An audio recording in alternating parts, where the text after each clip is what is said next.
Hello everyone, எப்படி இருக்கீங்க? I'm Dr. Manoranjini. நான் ஒரு mental health professional. Yes, so யூஷுவலாக நான் வீடியோஸ் வந்து ரீஜனல் லாங்குவேஜில் போடுறது கிடையாது. பட் ஸ்டில் நான் இப்போ இது ஏன் வந்து போஸ்ட் பண்ணுறேன் அப்படின்னா, இது வந்து சப்ஸ்கிரைபர்ஸோட ரிக்வெஸ்ட். மேம் இதை, அதாவது ஆங்ஸைட்டி எப்படி நம்ம எவ்ரிடே லைஃப்பில் மேனேஜ் பண்ணுறது அப்படின்ட்டு, இதை தமிழை சொல்லி எக்ஸ்பிளைன் பண்ணுங்கள் அப்படின்ட்டு. ஸோ அப்படியே நமக்கு ஒரு நீடி பர்சன் இருக்கும்போது நம்ம அதை பண்ணுறதுல தப்பில்லையே, ரைட்? ஓகே. ஸோ ஆங்ஸைட்டி அப்படிங்கிறது என்ன அப்படின்னா, சில விஷயங்கள் என்னால் கண்ட்ரோல் பண்ண முடியலை, எனக்கு தெரியுது இது எப்படி இருக்குன்னு, பட் இருந்தாலும் நான் அதை எப்படி ஓவர் கம் பண்ணுறது அப்படிங்கிற ஒரு டெக்னிக்ஸ், ரைட்? எனக்கு ரொம்ப டிஸ்டர்ப்டாக இருக்குது, எனக்கு கஷ்டமாக இருக்குது அப்படிங்கிறதெல்லாம் நம்ம எப்படி ஓவர் கம் பண்ணுறது. டீப் ப்ரீதிங், உங்களுக்கே தெரியும் ப்ரீதிங், அதாவது ரொம்ப தூய தமிழை போகணுங்கிற அவசியம் இல்லை. நான் சொல்கிற சிம்பிள் டேர்ம்ஸ் உங்களுக்கு புரியும்னு நினைக்கிறேன். S, deep breathing. சார் நீங்கள் ரொம்பலாம் வந்து கஷ்டப்பட்டு ப்ரீதிங் பண்ணணும் அப்படிங்கிறதெல்லாம் கிடையாது. எந்த அளவுக்கு உங்களால் இன்ஹேல் பண்ண முடியுமோ பண்ணுங்கள், அதுக்கப்புறம் அதை நீங்கள் எக்ஸ்ஹேல் பண்ணுங்கள். ஓகேயா?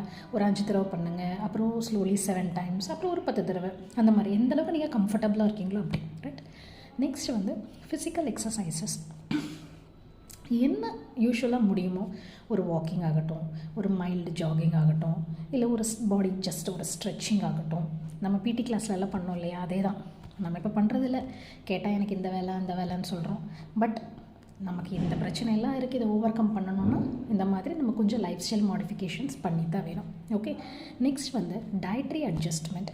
நமக்கே தெரியும் பொரிச்சது, இந்த எண்ணெயில் போட்டதெல்லாம் சாப்பிடக்கூடாதுன்னு, இருந்தாலும் நம்ம சாப்பிட்றோம். கோக்கு, பெப்சி அதெல்லாம் குடிக்கக்கூடாது, இருந்தாலும் நம்ம செய்கிறோம். அதெல்லாம் கொஞ்சம் தவிர்த்துக்கணும். நெக்ஸ்ட் வந்து ஜஸ்ட் ஒரு வெளியே போங்க, நேச்சுரல், இயற்கை, அதை பாருங்கள், ரசிங்க.